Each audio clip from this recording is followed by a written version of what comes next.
Mabait kasi magsalita ang ating Pangulo eh. 'Di ba? So, ang problema sa gobyerno, halimbawa, when you say it, sana walang delay or I'm expecting no delays, iba yung kasi na parang pag pinukpok mo talaga eh. So, ang isa kong comment, 'di ba? Bakit for example, no, 'di ba ginagawa yung ano ngayon, yung subway?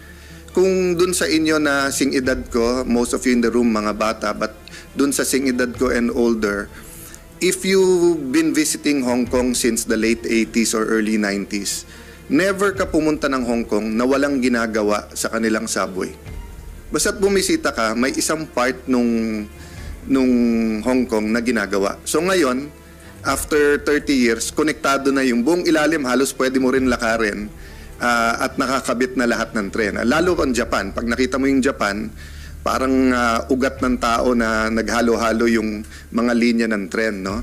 So ang point ko, are we going to be happy that the last administration negotiated the subway and then just wait for it to finish ng 27, 28, 29? Hindi ba dapat yung part 2 ng subway or yung subway for Cebu or other trains for other parts of the country, ngayon pa lang iniisip na? Diba? At ang pag-asa ng Metro Manila is really to connect to Calabarzon and to connect to Rizal and Bulacan and Pampanga, diba? So, will we be satisfied with a Metro Manila subway or will we be going to a greater Metro Manila subway? Kasi if you don't start that now, and if walang direction sa SONA now, believe me, hindi mangyayari. And alam niyo naman, I was part of the last administration. Believe po ako sa mga nagawa. But I'm also honest sa hindi. So for example, natapos yung 6 years, walang decision sa NAIA. Diba? So, was it this year or last year natapos yung bidding? So hopefully nga, ma-deliver yung bagong terminal na maganda. Pero for a very decisive administration, the Duterte administration, when it was not mentioned in his 3rd and 4th SONA, hindi nagawa. No? So siguro yun lang ang aking maliit na input sa atin na mahal na Pangulo at Gobyerno ngayon. Yung mga mabibigat na talagang gusto mong ilarga, now is the time, and say it in words na talagang mabait kasi magsalita ang ating Pangulo eh. 'Di ba? So ang problema sa gobyerno, halimbawa, when you say it, sana walang delay or I'm expecting no delays, iba yung kasi na parang pag pinukpok mo talaga eh. So I see the intent of our president, but really kailangan din ng medyo pukpukin yung mga sa infrastructure na long term, kasi lalo pagka in-extend mo yung deadline from 27 to 29 to 30, next administration na yun eh, di ba? Tapos pagdating ng 29-30, yung next administration, ang pagbibintangan nila, the former administration. So the time really for the political will SONA is now and maybe next year hanggang doon. After that, it's more political na eh. Sir, so you mean parang mas gusto niyo mas solid yung rules? Yes. Yeah, simple and clear. But, and it could be, di ba? I mean, JF Kennedy said, sana in this decade we put someone in the moon. Hindi naman siya naglagay nung paano eh, di ba? So meaning, if we do want an extensive subway system, kasi remember, presidents think of their legacy eh. So pag nasabi niya sa SONA yan, babalik-balikan niya yan. Kasi kayo mismo sa media, babalik-balikan niyo yan eh. Di ba? So kung nagawa o hindi. So for example, if he says that during my administration, I at least want to sign a deal that will double, di ba, the number of stations sa ating subway, or that will extend it to Southern Luzon or extend it to Central Luzon. I'm talking about Greater Metro Manila, ha? Of course, yung Southern Central Luzon, may mga lines yan na hindi subway. But I'm talking about yung pag tumawid ka ng kalye sa parts of Las Piñas and Muntinlupa, na pag tumawid ka, Laguna na or Cavite, di ba? And same thing with Quezon City and Valenzuela, pag tumawid ka, Bulacan na, di ba? Sir, yesterday, si Senator Tulfo convened the organization of this committee. And he also said that the committee approved yung conciliation as an additional rule. Will you subject yourself to the conciliation and avail of it Yeah. I'll wait, RG, for the final draft ng rules. But I think it's a good idea na magka-conciliation. But in this case kasi, this is all about the new Senate building, the delays and the cost, and developing yung story. Just this week, I found out maraming tinatago sa atin. Sino nagtatago, bakit tinatago, I haven't gotten to that. But I've finally received caches, halos a half room full of documents. We're going through it. And people are either just 25 to 27, that could even be a little bit conservative pala. No? And then, yun nga, may mga...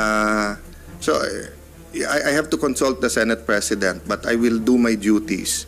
So, parang I cannot, hindi ako pwede lumingon kasi, RG, na parang, yan yung ethics, anong gagawin sa'yo doon. I have to look forward na yung goal, maganda, masunod yung design, matapos ka agad, at sa tamang presyo.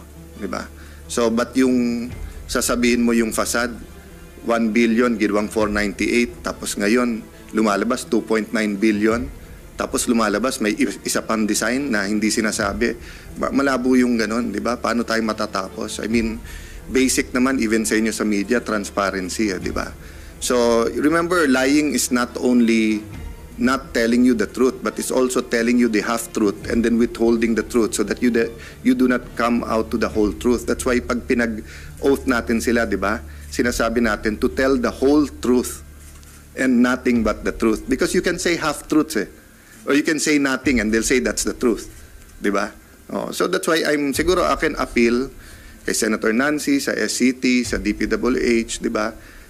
Tell the whole truth, di ba? Ito, review lang to So hindi ko alam bakit, ganyan ang nagiging reaction ng marami, either frozen or nagkakalat ng gossip tungkol sa amin or politically may attacks when what we're doing is the review. So if they came forward and gave us everything, we would have decisions by now. And I consulted the Senate President. We want to do the technical decisions all within the month of August para walang further delays. And then para nga yung cost, remember every year na nag-delay tayo or every few months, inflation na naman yan, taas na naman ng cost niyan, di ba? It's coming out so far to be the most expensive building in the country and that's going to be sad, di ba? But we'll still try to remedy that. Bukas kayo, sir, na mag-usap kayo ng Mr. Nancy. Yeah, for as long as wag lang maapektuhan yung resulta ng review. Yung ibig sabihin, secondary yung relationship namin, secondary yung if I can use the word tampuhan, di ba? As I said, I'm not perfect.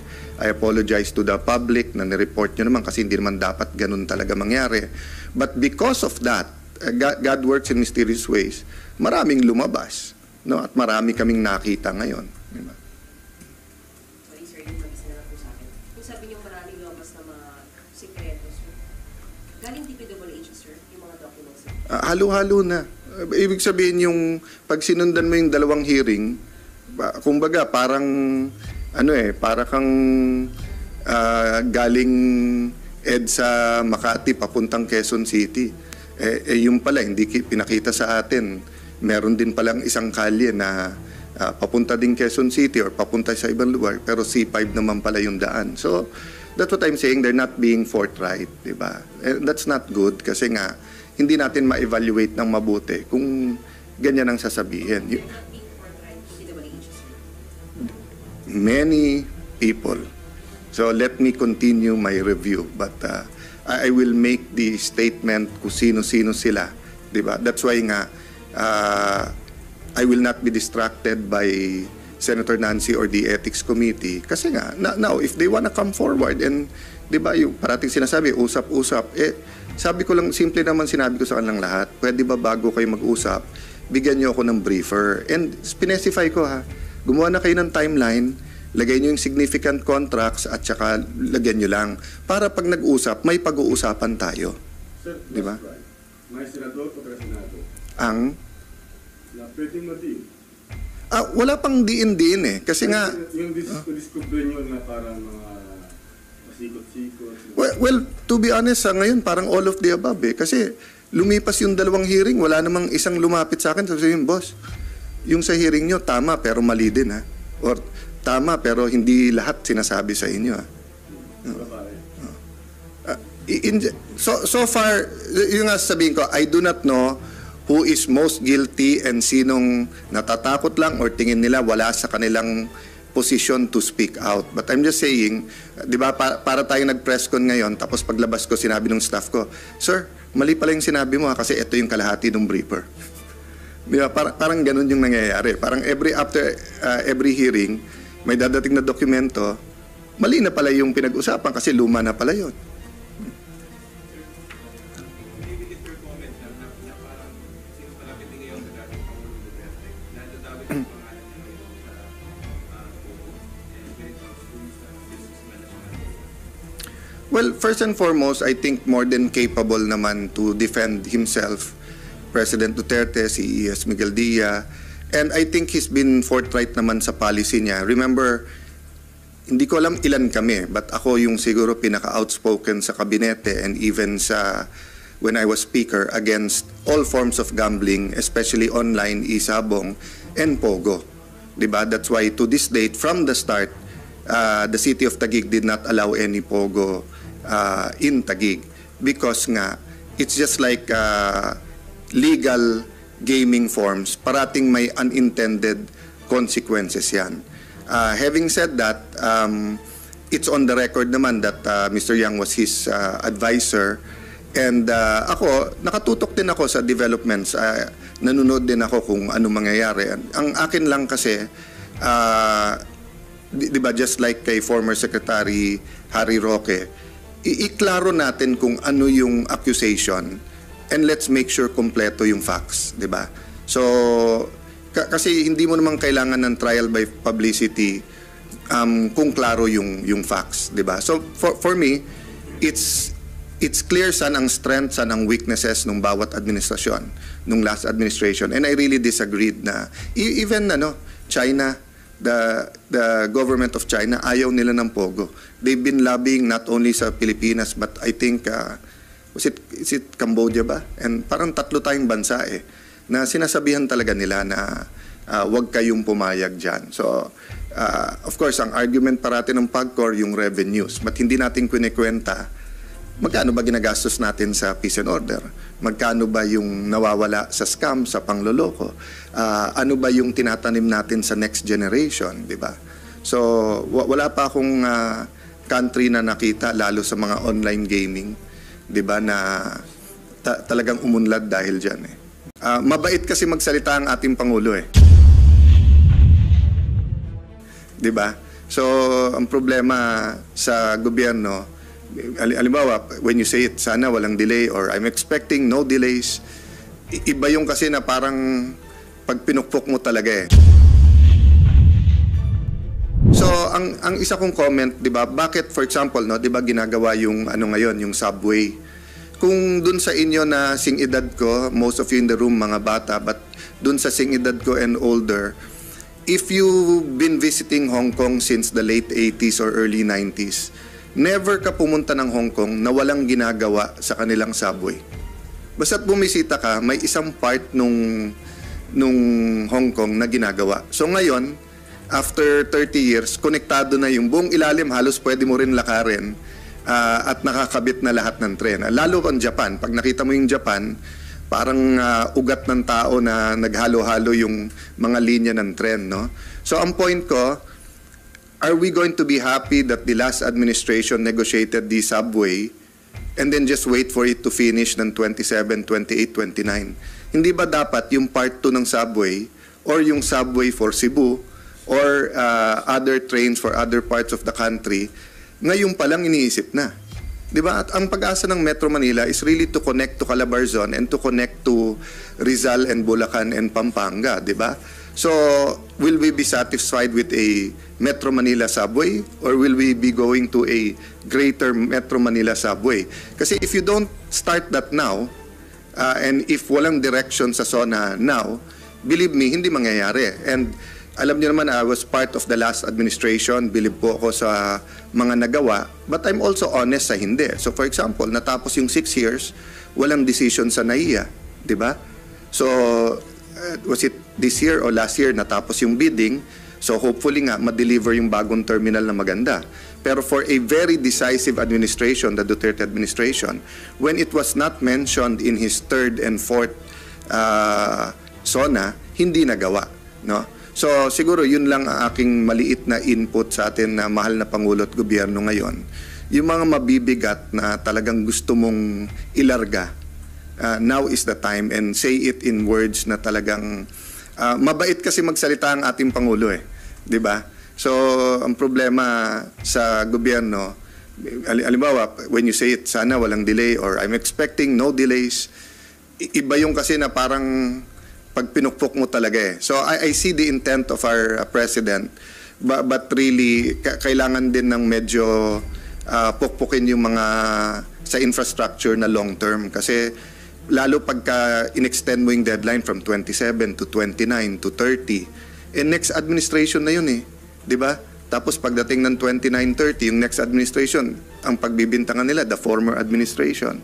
So the time really for the political will SONA is now and maybe next year hanggang doon. After that, it's more political na eh. Sir, so you mean, parang mas gusto niyo mas solid yung grupos? Yes. Yeah, simple and clear, but so and it could be, di ba? I mean, JF Kennedy said, sana in this decade we put someone in the moon. Hindi naman siya naglagay nung paano eh, di ba? So meaning if we do want an extensive subway system, kasi remember, presidents think of their legacy eh. So pag nasabi niya sa SONA yan, babalik-balikan niya yan. Kasi kayo mismo sa media, babalik-balikan niyo yan eh.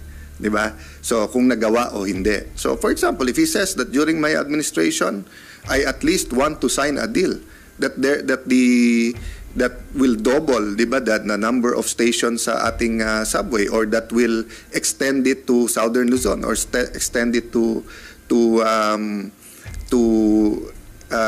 Central Luzon. I'm talking about Greater Metro Manila, ha? Of course, yung Southern Central Luzon, may mga lines yan na hindi subway. But I'm talking about yung pag tumawid ka ng kalye sa parts of Las Piñas and Muntinlupa, na pag tumawid ka, Laguna na or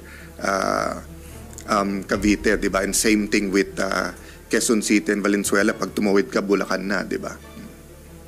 Sir, yesterday, si Senator Tolentino convened the organization of this committee. And he also said that the committee approved yung conciliation as an additional rule. Will you subject yourself to the conciliation policy, avail of it, even so far as yung case na pinagawa ni Senator? Yeah. I'll wait, RG, for the final draft ng rules. But I think it's a good idea na magka-conciliation. But in this case kasi, this is all about the new Senate building, the delays and the cost, and developing yung story. Just this week, I found out maraming tinatago sa atin. Sino nagtatago, bakit tinatago, I haven't gotten to that. But I've finally received caches, halos a half room full of documents. We're going through it. And people are either just 25 to 27, that could even be a little bit conservative pala. No? And then, yun nga, may mga... So, I have to consult the Senate President, but I will do my duties. So, parang I cannot... Hindi ako pwede lumingon kasi, RG, na parang, yan yung ethics, anong gagawin sa'yo doon? I have to look forward na yung goal, maganda, masunod yung design, matapos ka agad, at sa tamang presyo. Diba? So, but yung sasabihin mo yung facade, 1 billion, ginawang 498, tapos ngayon, lumalabas 2.9 billion, tapos lumalabas may isa pang design na hindi sinasabi. Malabo yung ganon, di ba? Paano tayo matatapos? I mean, basic naman even sa inyo sa media, transparency, di ba? So, remember, lying is not only not telling you the truth, but it's also telling you the half-truth and then withholding the truth so that you do not come out to the whole truth. That's why pag pinag-oath natin sila, di ba? Sinasabi natin to tell the whole truth and nothing but the truth. Because you can say half-truths eh. Or you can say nothing and they'll say that's the truth. Di ba? Oh, so that's why siguro akin appeal kay Senator Nancy, sa SCT, sa DPWH, di ba? Tell the whole truth, di ba? Ito, review lang to eh. So, hindi ko alam bakit, ganyan ang nagiging reaction ng marami, either frozen or nagkakalat ng gossip tungkol sa amin or politically may attacks when what we're doing is the review. So if they came forward and gave us everything, we would have decisions by now. And I consulted the Senate President. We want to do the technical decisions all within the month of August para walang further delays. And then para nga yung cost, remember every year na nag-delay tayo or every few months, inflation na naman yan, taas na naman ng cost niyan, di ba? It's coming out so far to be the most expensive building in the country and that's going to be sad, di ba? But we'll still try to remedy that. Bukas kayo, sir, na mag-usap kayo ng Mr. Nancy. Yeah, for as long as wag lang maapektuhan yung resulta ng review. Yung ibig sabihin secondary yung relationship namin, secondary yung if I can use the word tampuhan, 'di ba? As I said, I'm not perfect. I apologize to the public na ni-report nyo naman kasi hindi naman dapat ganun talaga mangyari. But because of that, God works in mysterious ways. Maraming lumabas, no? At marami kaming nakita ngayon, 'di ba? Sorry, sir, yung mag-isa na lang po sa akin. Kung sabi niyo maraming lumabas na mga sikretos, sir, galing DPWH, sir, yung mga documents, sir. Halo-halo na. Ibig sabihin yung pag sinundan mo yung dalawang hearing, kumbaga parang para kang galing EDSA Makati papuntang Quezon City. Yung pala hindi pinakita sa atin. Meron din palang isang kalye na papunta din Quezon City or papunta sa ibang lugar pero C5 naman pala yung daan. So that's what I'm saying, they're not being forthright, di ba? That's not good kasi nga hindi natin ma-evaluate ng mabuti kung ganyan ang sasabihin. You're not being forthright to DPWH, sir. Many people. So let me continue my review. But I will make the statement kung sino-sino sila. Diba? That's why nga, I will not be distracted by Senator Nancy or the Ethics Committee. Kasi nga, now, if they wanna come forward and, diba, yung parating sinasabi, usap-usap, sabi ko lang, simple naman sinabi ko sa kanilang lahat, pwede ba bago kayo mag-usap, bigyan niyo ako ng briefer. And specify ko gumawa na kayo ng timeline, lagay niyo yung significant contracts at saka lagyan niyo lang. Para pag nag-usap, may pag-uusapan tayo. Sir, Di ba? right. May senador o senado Ang? na pwedeng madiin. Wala pang diin-diin eh. Kasi nga, Yung discover nyo na parang mga pasikot-sikot. well, to be honest, ngayon parang all of the above eh. Kasi lumipas yung dalawang hearing, wala namang isang lumapit sa akin. Sabi boss, yung sa hearing nyo, tama pero mali din Or tama pero hindi lahat sinasabi sa inyo Babae. So far, yung nga sabihin ko, I do not know who is most guilty and sinong natatakot lang or tingin nila wala sa kanilang position to speak out. But I'm just saying, di ba, para tayo nag-press con ngayon, tapos paglabas ko, sinabi ng staff ko, sir, mali pala yung sinabi mo kasi ito yung kalahati ng briefer. Di ba, parang ganun yung nangyayari. Parang after every hearing, may dadating na dokumento, mali na pala yung pinag-usapan kasi luma na pala yun.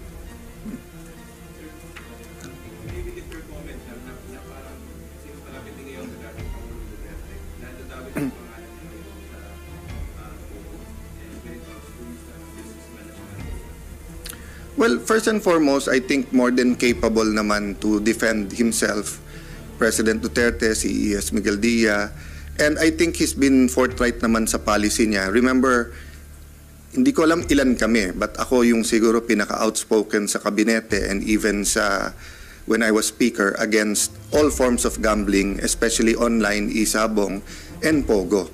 Diba? That's why to this date, from the start, the city of Taguig did not allow any pogo in Taguig because nga it's just like legal gaming forms, parating may unintended consequences yan. Having said that, it's on the record naman that Mr. Yang was his advisor And ako, nakatutok din ako sa developments. Nanonood din ako kung ano mangyayari. Ang akin lang kasi, di ba, just like kay former Secretary Harry Roque, iklaro natin kung ano yung accusation and let's make sure kompleto yung facts, di ba? So, kasi hindi mo naman kailangan ng trial by publicity kung klaro yung facts, di ba? So, for me, it's clear saan ang strength, saan ang weaknesses ng bawat administrasyon, nung last administration. And I really disagreed na even China, the government of China, ayaw nila ng Pogo. They've been lobbying not only sa Pilipinas but I think is it Cambodia ba? And parang 3 tayong bansa na sinasabihan talaga nila na wag kayong pumayag dyan. So of course ang argument parati ng PAGCOR yung revenues, but hindi natin kwenta magkano ba ginagastos natin sa peace and order? Magkano ba yung nawawala sa scam, sa pangloloko? Ano ba yung tinatanim natin sa next generation, di ba? So, wala pa akong country na nakita, lalo sa mga online gaming, di ba, na talagang umunlad dahil dyan. Mabait kasi magsalita ang ating Pangulo di ba? So, ang problema sa gobyerno, halimbawa, when you say it, sana walang delay or I'm expecting no delays, iba yung kasi na parang pag pinukpok mo talaga So, ang isa kong comment, 'di ba? Bakit for example, 'di ba ginagawa yung ngayon, yung subway? Kung dun sa inyo na sing-edad ko, most of you in the room mga bata, but dun sa sing-edad ko and older, if you've been visiting Hong Kong since the late 80s or early 90s, never ka pumunta ng Hong Kong na walang ginagawa sa kanilang subway. Basta't bumisita ka, may isang part nung Hong Kong na ginagawa. So ngayon, after 30 years, konektado na yung buong ilalim, halos pwede mo rin lakarin at nakakabit na lahat ng tren. Lalo ang Japan, pag nakita mo yung Japan, parang ugat ng tao na naghalo-halo yung mga linya ng tren, no? So ang point ko, are we going to be happy that the last administration negotiated the subway and then just wait for it to finish ng 27, 28, 29? Hindi ba dapat yung part 2 ng subway or yung subway for Cebu or other trains for other parts of the country, ngayon pa lang iniisip na? Di ba? At ang pag-asa ng Metro Manila is really to connect to Calabarzon and to connect to Rizal and Bulacan and Pampanga, di ba? So, will we be satisfied with a Metro Manila subway or will we be going to a greater Metro Manila subway? Kasi if you don't start that now, and if walang direction sa SONA now, believe me, hindi mangyayari. And alam niyo naman, I was part of the last administration, believe po ako sa mga nagawa, but I'm also honest sa hindi. So for example, natapos yung 6 years, walang decision sa NAIA, di ba? So, was it this year or last year natapos yung bidding? So hopefully nga ma-deliver yung bagong terminal na maganda. Pero for a very decisive administration, the Duterte administration, when it was not mentioned in his 3rd and 4th SONA, hindi nagawa, no? So siguro yun lang ang aking maliit na input sa atin na mahal na Pangulo at Gobyerno ngayon. Yung mga mabibigat na talagang gusto mong ilarga, now is the time, and say it in words na talagang mabait kasi magsalita ang ating Pangulo di ba? So ang problema sa gobyerno, halimbawa when you say it, sana walang delay or I'm expecting no delays, iba yung kasi na parang pag pinukpok mo talaga So I see the intent of our president, but really kailangan din ng medyo pukpukin yung mga sa infrastructure na long term, kasi lalo pagka in-extend mo yung deadline from 27 to 29 to 30, next administration na yun di ba? Tapos pagdating ng 29-30, yung next administration, ang pagbibintangan nila, the former administration. So the time really for the political will SONA is now and maybe next year hanggang doon. After that, it's more political na Sir, so you mean parang mas gusto niyo mas solid yung rules? Yes.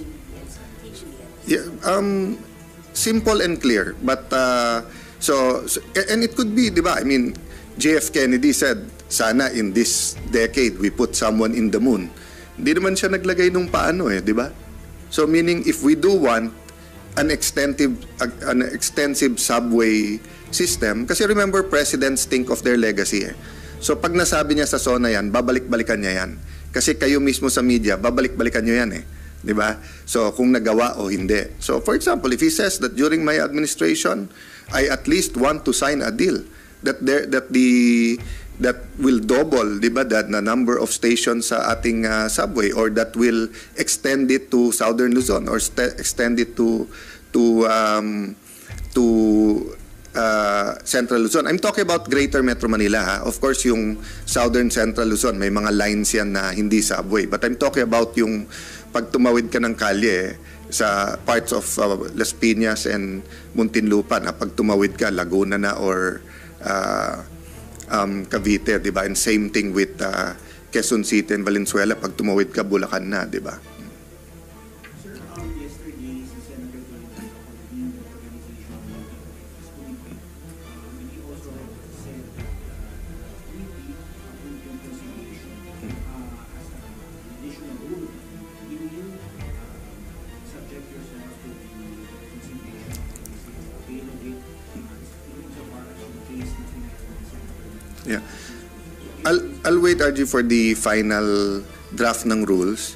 But I think it's a good idea na magka-conciliation. But in this case kasi, this is all about the new Senate building, the delays and the cost, and developing yung story. Just this week, I found out maraming tinatago sa atin. Sino nagtatago, bakit tinatago, I haven't gotten to that. But I've finally received caches, halos a half room full of documents. We're going through it. And people are either just 25 to 27, that could even be a little bit conservative pala. No? And then, yun nga, may mga... So, I have to consult the Senate President, but I will do my duties. So, parang I cannot... Hindi ako pwede lumingon kasi, RG, na parang, yan yung ethics, anong gagawin sa'yo doon. I have to look forward na yung goal, maganda, masunod yung design, matapos ka agad at sa tamang presyo, di ba? So but yung sasabihin mo yung facade 1 billion ginawang 498, tapos ngayon lumalabas 2.9 billion, tapos lumalabas may isa pang design na hindi sinasabi, malabo yung ganon, di ba? Paano tayo matatapos? I mean, basic naman even sa inyo sa media, transparency, di ba? So remember, lying is not only not telling you the truth, but it's also telling you the half-truth and then withholding the truth so that you do not come out to the whole truth. That's why pag pinag-oath natin sila, di ba? Sinasabi natin to tell the whole truth and nothing but the truth. Because you can say half-truths eh. Or you can say nothing and they'll say that's the truth. Di ba? So that's why siguro akin appeal kay Senator Nancy, sa SCT, sa DPWH, di ba? Tell the whole truth, di ba? Ito, review lang to eh. So hindi ko alam bakit ganyan ang nagiging reaction ng marami, either frozen or nagkakalat ng gossip tungkol sa amin, or politically may attacks, when what we're doing is the review. So if they came forward and gave us everything, we would have decisions by now. And I consulted the Senate President. We want to do the technical decisions all within the month of August para walang further delays. And then para nga yung cost, remember every year na nag-delay tayo or every few months, inflation na naman yan, taas na naman ng cost niyan, di ba? It's coming out so far to be the most expensive building in the country, and that's going to be sad, di ba? But we'll still try to remedy that. Bukas kayo, sir, na mag-usap kayo muna ni Sir Francis. Yeah, for as long as wag lang maapektuhan yung resulta ng review. Yung ibig sabihin, secondary yung relationship namin, secondary yung if I can use the word tampuhan, di ba? As I said, I'm not perfect. I apologize to the public na nireport nyo naman kasi hindi naman dapat ganun talaga mangyari. But because of that, God works in mysterious ways, maraming lumabas, no? At marami kaming nakita ngayon. Di ba? Sorry, sir, yung mag-isa na lang po sa akin. Kung sabi niyo maraming lumabas na mga sikretos, galing DPWH, sir, yung mga documents. Halo-halo na. Ibig sabihin yung pag sinundan mo yung dalawang hearing, kumbaga parang para kang galing EDSA Makati papuntang Quezon City. Yung pala, hindi pinakita sa atin. Meron din palang isang kalye na papunta din Quezon City or papunta sa ibang lugar, pero C5 naman pala yung daan. So, that's what I'm saying, they're not being forthright, di ba? And that's not good kasi nga, hindi natin ma-evaluate ng mabuti kung ganyan ang sasabihin. They're not being forthright to DOH, sir. Many people. So let me continue my review, but I will make the statement kung sino-sino sila, di ba? That's why nga I will not be distracted by Senator Nancy or the Ethics Committee kasi nga now if they wanna come forward and di ba yung parating sinasabi usap-usap, sabi ko lang, simple naman sinabi ko sa kanilang lahat, pwede ba bago kayo mag-usap bigyan niyo ako ng briefer, and specify ko gumawa na kayo ng timeline, lagay niyo yung significant contracts at saka lagyan niyo lang para pag nag-usap may pag-uusapan tayo. Sir, Di ba? May senador o senado Ang na pwedeng ma-deal. wala pang diin-diin kasi nga Yung discover nyo na parang mga pasikot-sikot. well, to be honest, ngayon parang all of the above kasi lumipas yung 2 hearing, wala namang isang lumapit sa akin sabi yung boss, yung sa hearing nyo tama pero mali din or tama pero hindi lahat sinasabi sa inyo so far, yung nga sabihin ko, I do not know who is most guilty and sinong natatakot lang or tingin nila wala sa kanilang position to speak out. But I'm just saying, di ba, para tayo nag-press con ngayon, tapos paglabas ko, sinabi ng staff ko, sir, mali pala yung sinabi mo kasi ito yung kalahati ng briefer. Di ba, parang ganun yung nangyayari. Parang after every hearing, may dadating na dokumento, mali na pala yung pinag-usapan kasi luma na pala yun.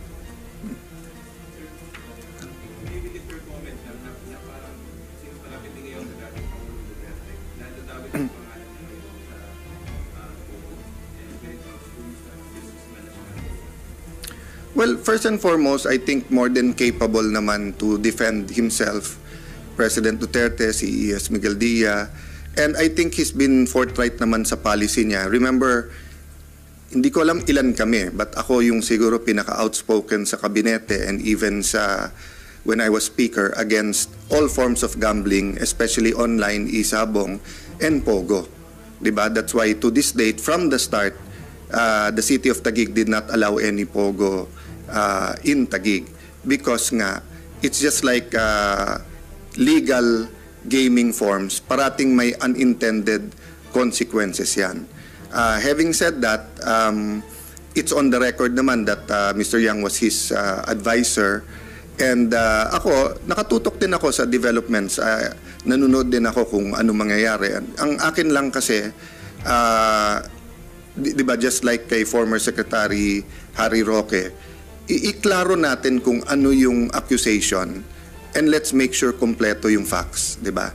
So, kasi hindi mo naman kailangan ng trial by publicity kung klaro yung facts, di ba? So, for me, it's clear saan ang strength, saan ang weaknesses ng bawat administrasyon, nung last administration. And I really disagreed na even China, the government of China, ayaw nila ng pogo. They've been lobbying not only sa Pilipinas but I think is it Cambodia ba? And parang 3 tayong bansa na sinasabihan talaga nila na wag kayong pumayag dyan. So of course ang argument parati ng PAGCOR yung revenues, but hindi natin kwenta magkano ba ginagastos natin sa peace and order? Magkano ba yung nawawala sa scam, sa pangloloko? Ano ba yung tinatanim natin sa next generation, di ba? So, wala pa akong country na nakita, lalo sa mga online gaming, di ba, na talagang umunlad dahil dyan. Mabait kasi magsalita ang ating Pangulo di ba?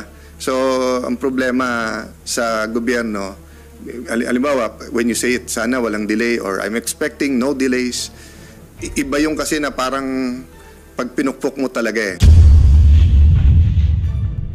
So, ang isa kong comment, di ba, bakit, for example, di ba, ginagawa yung ngayon, yung subway.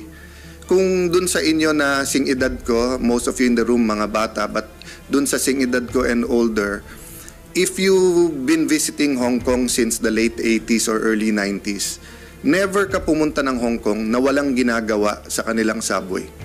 Basta't bumisita ka, may isang part nung Hong Kong na ginagawa. So ngayon, after 30 years, konektado na yung buong ilalim, halos pwede mo rin lakarin at nakakabit na lahat ng tren. Lalo ang Japan, pag nakita mo yung Japan, parang ugat ng tao na naghalo-halo yung mga linya ng tren, no? So ang point ko, are we going to be happy that the last administration negotiated the subway and then just wait for it to finish ng 27, 28, 29? Hindi ba dapat yung part 2 ng subway or yung subway for Cebu or other trains for other parts of the country, ngayon pa lang iniisip na? Di ba? At ang pag-asa ng Metro Manila is really to connect to Calabarzon and to connect to Rizal and Bulacan and Pampanga, di ba? So, will we be satisfied with a Metro Manila subway or will we be going to a greater Metro Manila subway? Kasi if you don't start that now, and if walang direction sa SONA now, believe me, hindi mangyayari. And alam niyo naman, I was part of the last administration, believe po ako sa mga nagawa, but I'm also honest sa hindi. So for example, natapos yung 6 years, walang decision sa NAIA, di ba? So, was it this year or last year natapos yung bidding? So hopefully nga ma-deliver yung bagong terminal na maganda. Pero for a very decisive administration, the Duterte administration, when it was not mentioned in his third and fourth SONA, hindi nagawa, no? So siguro yun lang ang aking maliit na input sa atin na mahal na Pangulo at Gobyerno ngayon. Yung mga mabibigat na talagang gusto mong ilarga, now is the time, and say it in words na talagang mabait kasi magsalita ang ating Pangulo eh, 'di ba? So ang problema sa gobyerno, halimbawa when you say it, sana walang delay or I'm expecting no delays, iba yung kasi na parang pag pinukpok mo talaga eh. So I see the intent of our president, but really kailangan din ng medyo pukpukin yung mga sa infrastructure na long term, kasi lalo pagka in-extend mo yung deadline from 27 to 29 to 30, next administration na yun eh, di ba?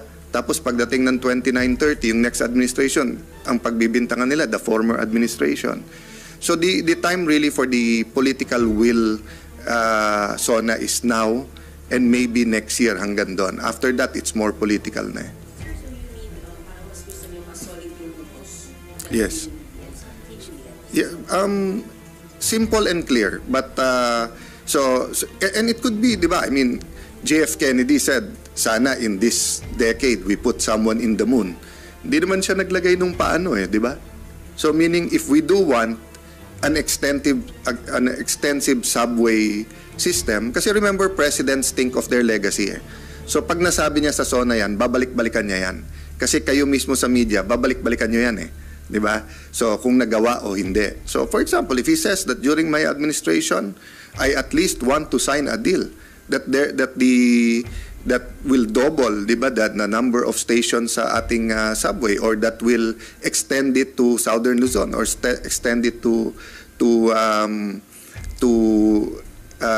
Central Luzon. I'm talking about Greater Metro Manila, ha? Of course, yung Southern Central Luzon, may mga lines yan na hindi subway. But I'm talking about yung pag tumawid ka ng kalye sa parts of Las Piñas and Muntinlupa, na pag tumawid ka, Laguna na or Cavite, di ba? And same thing with Quezon City and Valenzuela, pag tumawid ka, Bulacan na, di ba? Sir, yesterday, si Senator Tolentino convened the organization of this committee.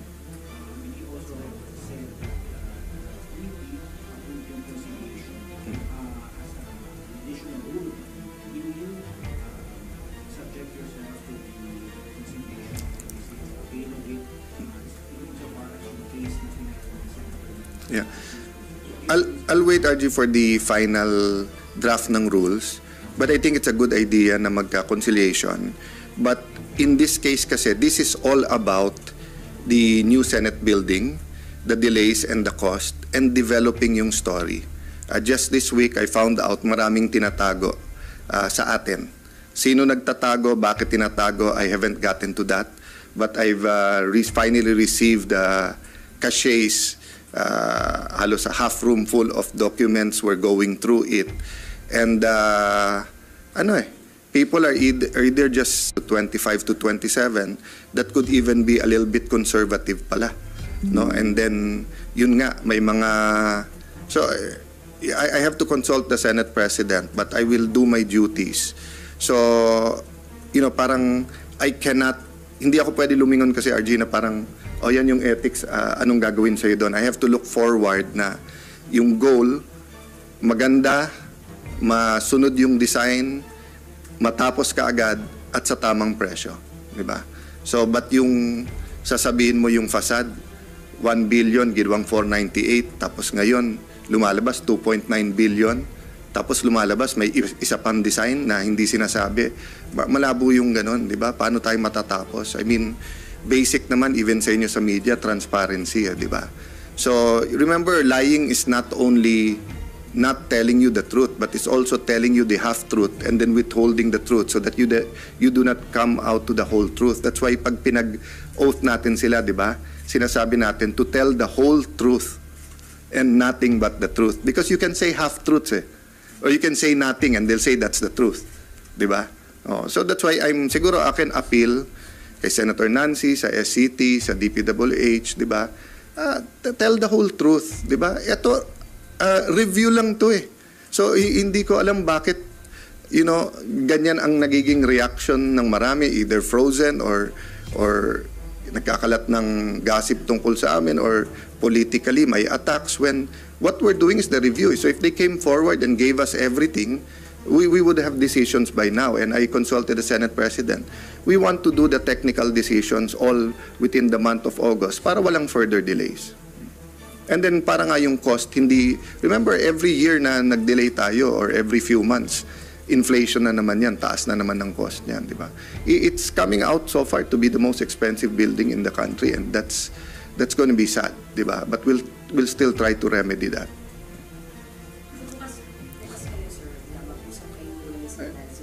Yeah, for as long as wag lang maapektuhan yung resulta ng review. Yung ibig sabihin secondary yung relationship namin, secondary yung if I can use the word tampuhan, 'di ba? As I said, I'm not perfect. I apologize to the public na ni-report nyo naman kasi hindi naman dapat ganun talaga mangyari. But because of that, God works in mysterious ways. Maraming lumabas, no? At marami kaming nakita ngayon, 'di ba? Sabi niyo maraming lumabas na mga sikretos.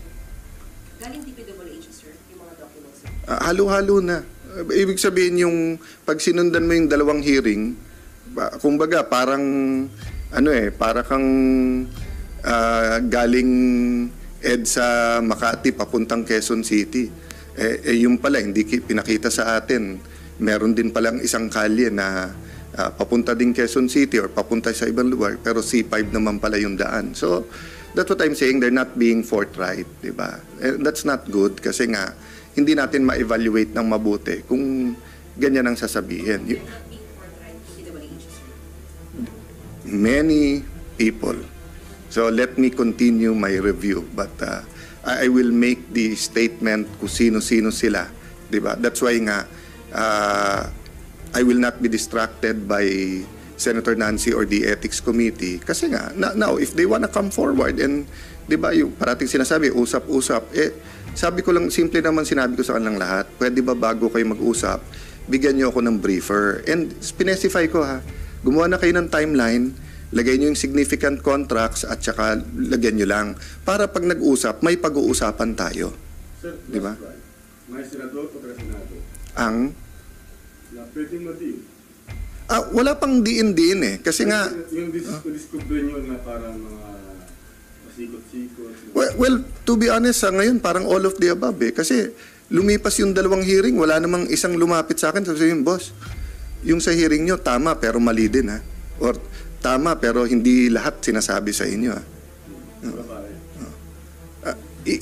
So far, yung nga sabihin ko, I do not know who is most guilty and sinong natatakot lang or tingin nila wala sa kanilang position to speak out. But I'm just saying, di ba, para tayo nag-press con ngayon, tapos paglabas ko, sinabi ng staff ko, sir, mali pala yung sinabi mo kasi ito yung kalahati ng briefer. Di ba, parang ganun yung nangyayari. Parang after every hearing, may dadating na dokumento, mali na pala yung pinag-usapan kasi luma na pala yun. Maybe if your comment na parang since malapit din ngayon sa dating Pangulong Duterte, nadadawit ang pangalan niya ngayon sa Pogo and when it comes to sa business management. Well, first and foremost, I think more than capable naman to defend himself, President Duterte, si E.S. Miguel Dia, and I think he's been forthright naman sa policy niya. Remember, hindi ko alam ilan kami, but ako yung siguro pinaka-outspoken sa kabinete and even sa when I was speaker against all forms of gambling, especially online, isabong, and pogo. Diba? That's why to this date, from the start, the city of Taguig did not allow any pogo in Taguig because nga, it's just like legal gaming forms, parating may unintended consequences yan. Having said that, it's on the record naman that Mr. Yang was his advisor and ako, nakatutok din ako sa developments. Nanonood din ako kung ano mangyayari. Ang akin lang kasi, di ba, just like kay former Secretary Harry Roque, iklaro natin kung ano yung accusation and let's make sure kompleto yung facts, di ba? So, kasi hindi mo naman kailangan ng trial by publicity kung klaro yung facts, di ba? So, for me, it's clear saan ang strength, saan ang weaknesses ng bawat administrasyon, nung last administration. And I really disagreed na even China, the government of China, ayaw nila ng pogo. They've been lobbying not only sa Pilipinas but I think is it Cambodia ba? And parang 3 tayong bansa na sinasabihan talaga nila na wag kayong pumayag dyan. So, of course, ang argument parati ng PAGCOR yung revenues. But hindi natin kwenta magkano ba ginagastos natin sa peace and order? Magkano ba yung nawawala sa scam, sa pangloloko? Ano ba yung tinatanim natin sa next generation, di ba? So, wala pa akong country na nakita, lalo sa mga online gaming, di ba, na talagang umunlad dahil dyan